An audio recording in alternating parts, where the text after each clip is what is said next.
Ibrahim ibn Adham est né 90 ans après la mort du prophète alayhi salatu wassalam. C'est un savant connu pour sa piété et sa sagesse. Un jour, un homme est venu le voir en lui disant « Ya Ibrahim, je suis un grand pécheur. Je ne cesse de faire des péchés. Je n'arrive pas à m'arrêter. Je suis injuste envers mon âme. Je me fais du tort à moi-même et je n'arrive pas à me sortir de cette situation. Quel conseil peux-tu m'apporter ?» Ibrahim ibn Adham lui répondit « Il y a 5 choses. Si tu arrives à passer outre, alors tu peux continuer à pécher jusqu'à ta mort. Je te donne l'autorisation. Les péchés deviendront halal pour toi. Voici ces 5 choses. Tu es prêt? La première. Si tu veux désobéir à Allah, alors ne mange pas de sa subsistance. Ya Ibrahim, tout ce dont je profite provient d'Allah. La subsistance lui appartient et c'est lui qui la distribue à qui il veut, quand il le veut, comme il le veut. Alors Ibrahim lui répondit, si tu ne peux te passer de sa subsistance, comment peux-tu lui désobéir? Deuxième chose, si tu veux désobéir à Allah, alors ne le fais pas dans un endroit qu'il a créé. Ya Ibrahim, chaque centimètre carré sur cette terre, sous la terre ou dans les cieux a été créé par Allah. Tout est à lui. Même si on irait sur la lune, on serait encore dans un endroit qui est à lui. Ibrahim lui répondit, alors comment peux-tu lui désobéir alors que tu vis sur sa propre terre? Troisième chose, si tu veux désobéir à Allah, fais-le en cachette de sorte qu'il ne te voit pas. Ya Ibrahim, rien n'échappe à son contrôle. Il voit tout, il entend tout, il sait tout. Il voit ce que je fais, il sait ce que je pense. Il voit ce que personne d'autre que lui ne voit. Il voit ce qu'il y a au fond de moi. Je ne peux me cacher de lui. Où que je sois, quoi que je fasse, il me verra. Alors Ibrahim lui répondit, comment peux-tu lui désobéir devant lui, sous ses yeux? Comment peux-tu te laisser aller alors que tu sais pertinemment que tu ne peux te cacher de lui? Quatrième chose, lorsque l'ange de la mort viendra prendre ton âme, exige de lui qu'il reporte ta mort. Ya Ibrahim, c'est impossible. Si la mort était un choix, je choisirais l'éternité. Il n'y a aucune négociation possible avec l'ange de la mort. Malik al-Maut est un soldat d'Allah. Il lui obéit, lui. Il ne transgresse pas les ordres. Il n'ajourne pas les ordres. Il ne reporte pas d'une seule seconde l'ordre d'Allah.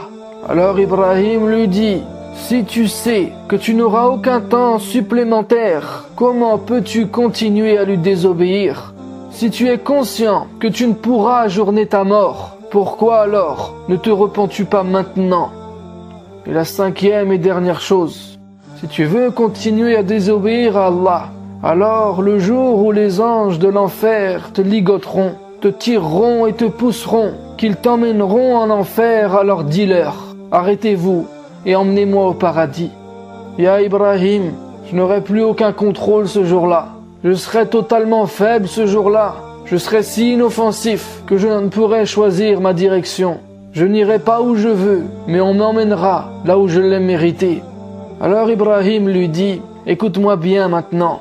Comment peux-tu persister dans la désobéissance, dans la rébellion, dans les péchés, alors que c'est Allah qui te donne à boire et à manger, qui t'apporte chaque atome d'oxygène, qui te fait respirer et inspirer, que tu marches sur sa terre, que tout ce qui t'entoure lui appartient, que tu vis chez lui, qu'il t'observe en permanence, qu'il connaît tout de toi, qu'il te voit à chaque moment et même entre chaque instant, et qu'un jour il t'amènera à lui, et ce jour, c'est lui qui l'a déterminé, et que le jour où il t'enverra un ange pour te rappeler, tu n'auras pas ton mot à dire, tu devras tout laisser tomber, tu n'auras même pas le temps de dire au revoir à tes proches, et tu devras repartir, et que si tu es entouré par les anges du châtiment, tu ne pourras pas les défier, tu seras comme un caillou face à des montagnes, tu ne vivras plus, tu subiras tout, et tu subiras quoi?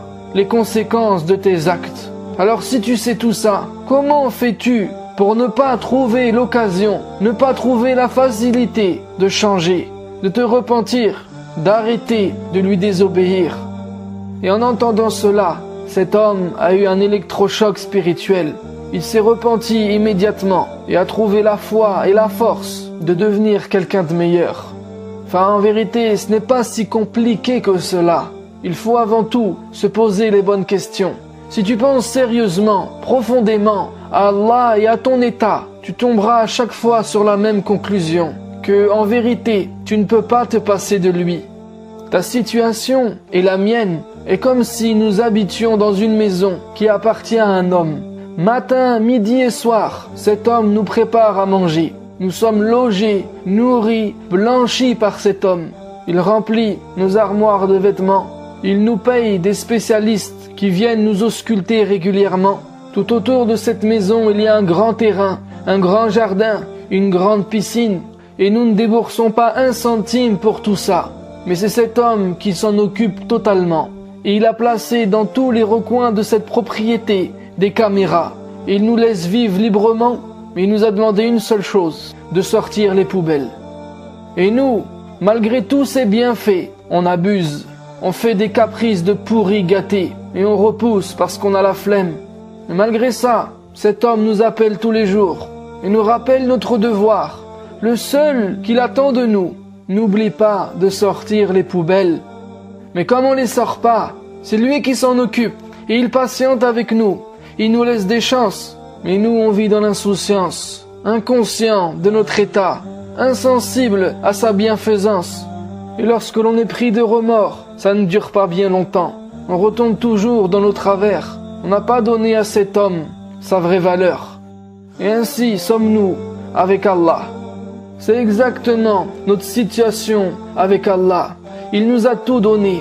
La seule chose qu'il attend de nous, c'est que l'on sorte les poubelles de notre cœur, que l'on se purifie, que l'on soit quelqu'un de bien, de bon, de pur, dans l'apparence et à l'intérieur. Mais nous on répète et on réitère ces péchés qui pourrissent et noircissent notre cœur.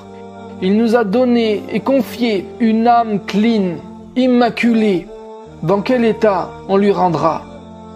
Alors Allah nous dit: وَتُوبُوا إِلَى اللَّهِ جَمِيعًا أَيُّهَا الْمُؤْمِنُونَ لَعَلَّكُمْ تُفْلِحُونَ. Repentez-vous tous devant Allah, ô vous les croyants, afin que vous réussissiez. Et il nous dit: يَا أَيُّهَا الَّذِينَ آمَنُوا تُوبُوا إِلَى اللَّهِ تَوْبَةً نَصُوحًا. Ô vous qui croyez, repentez-vous à Allah d'un repentir sincère. عسى ربكم أن يكفر عنكم سيئاتكم ويدخلكم جنات تجري من تحتها الأنهار. Il se peut que votre Seigneur vous efface vos fautes et qu'il vous fasse entrer dans des jardins sous lesquels coulent les ruisseaux. Allah subhanahu wa ta'ala est At-Tawwab Ar-Rahim. Il est le grand accueillant du repentir. Il accepte ceux qui reviennent à lui. Et le repentir, c'est pas juste avec la langue. Le repentir, c'est de changer pour purifier son cœur. Inna Allaha yuhibbu at-tawabin wa yuhibbu al-mutatahhirin. Et Allah aime ceux qui se repentent. Et il aime ceux qui se purifient. Enfin, que chacun d'entre nous, quel que soit son niveau, se serve de ce rappel pour se repentir sincèrement et qu'Allah nous pardonne et accepte notre repentir. Sur ce, je te dis à la prochaine vidéo, Inch'Allah.